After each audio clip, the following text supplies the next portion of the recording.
আসসালামু আলাইকুম ওয়া রাহমাতুল্লাহি ওয়া বারাকাতুহু। পবিত্র মুহররম মাস, এই মুহররম মাসের এবং ইয়াউমে আশুরার দিনের অনেক ফাজিলাত বয়ান রয়েছে হাদিসে।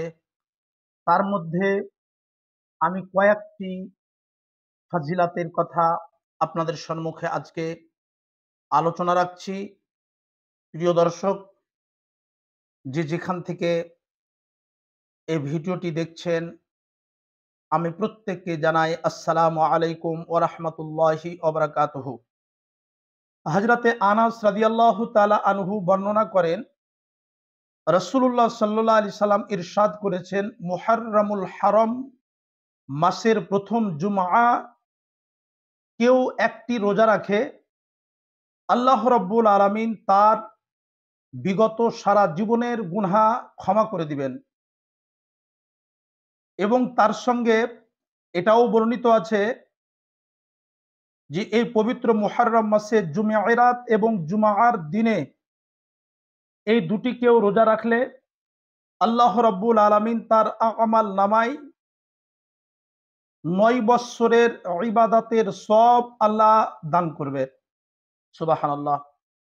তিবরানী শরীফের একটি বর্ণিত হাদিস রয়েছে, কোন ব্যক্তি মুহররম মাসে রোজা যদি রাখে, আল্লাহ রাব্বুল আলামিন তাকে ৩০টি রোজার সব দান করবেন। সুবহানাল্লাহ। আরেকটি হাদিসে বর্ণিত আছে, হযরতে উম্মুল মুমিনিন আয়েশা সিদ্দিকা রাদিয়াল্লাহু তাআলা আনহা বর্ণনা করেন, রাসূলুল্লাহ সাল্লাল্লাহু আলাইহি সাল্লাম ইরশাদ করেছেন, কেউ ১০ই মুহররম অর্থাৎ আশুরার দিন রোজা রাখে, আল্লাহ রাব্বুল আলামিন তাকে জান্নাতুল ফিরদাউসের আলা দরজার ওয়ারিস বানিয়ে দিবেন। সুবহানাল্লাহ। এবং ওই হাদিসেই তার সঙ্গে আরো বর্ণিত আছে, কেউ আশুরার দিনে রোজা রাখলে মহান আল্লাহ রাব্বুল আলামিন তাকে ১,০০০ হজ এবং ১,০০০ উমরা এবং ১,০০০ শহীদানের সব আল্লাহ রাব্বুল আলামিন তিনাকে দান করবেন। সুবহানাল্লাহ। আরেকটি হাদিসে বর্ণিত আছে, যে ব্যক্তি ১০ই মুহররম রোজা রাখবে, আল্লাহ রাব্বুল আলামিন তাকে ১০,০০০ ফেরেশতার ইবাদতের সব আল্লাহ তিনাকে দান করবেন। সুবহানাল্লাহি ওয়া বিহামদিহি সুবহানাল্লাহিল আযীম। তার সঙ্গে আরেকটি হাদিস বর্ণিত আছে, যে ব্যক্তি ১০ই মুহররম ইয়াউমে আশুরার দিন ১,০০০ বার সূরা ইখলাসের ওজিফা, সূরা ইখলাস ১,০০০ বার তিলাওয়াত করবে, মহান আল্লাহ রাব্বুল আলামিন তাকে সিদ্দিকিনদের দলভুক্ত করে দিবেন। পরিশেষে একটি আজীব ও গরীব ওয়াকিয়া আলোচনা রাখছি।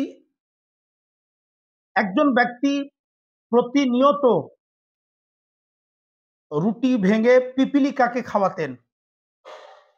হঠাৎ ১০ই মুহররম ওই ব্যক্তি রুটিকে ভেঙে পিপিলিকাকে খেতে দিয়েছেন, সেই দিনকে পিপিলিকায় রুটি খাচ্ছে না। সুবহানাল্লাহ।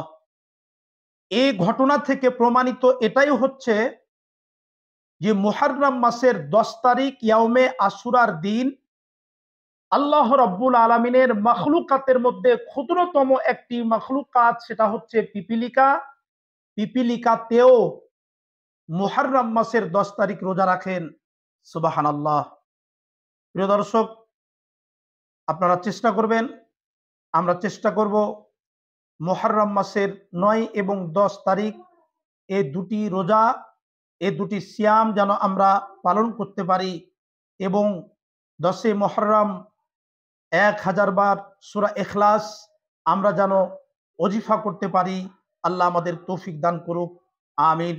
প্রিয় দর্শক, যেসব বয়ানগুলা করা হলো বা হাওয়ালা আজ থেকে ৬০০ বৎসর আগেকার লিখিত কিতাব হযরতে ইমাম আব্দুর রহমান ইবনে আব্দুস সালাম আশ-শাফিঈ রাহমাহুল্লাহ তার জিনাতুল মাহফিল তারজামা নুজাহাতুল মাজালিস নামক কিতাবে খণ্ড নাম্বার 1 পৃষ্ঠা নাম্বার 595 এবং 596 এর দ্রষ্টব্য। প্রিয় দর্শক, পবিত্র মুহররম মাস, এর পরে ইনশাল্লাহ মুহররম মাসের ফাজিলাত নিয়ে আগামীতে ইনশাল্লাহ আলোচনায় আসব। আনাস সুন্নির সঙ্গে থাকুন, পাশে থাকুন এবং প্রোগ্রাম দেখুন। আসসালামু আলাইকুম ওয়া রাহমাতুল্লাহি ওয়া বারাকাতুহু।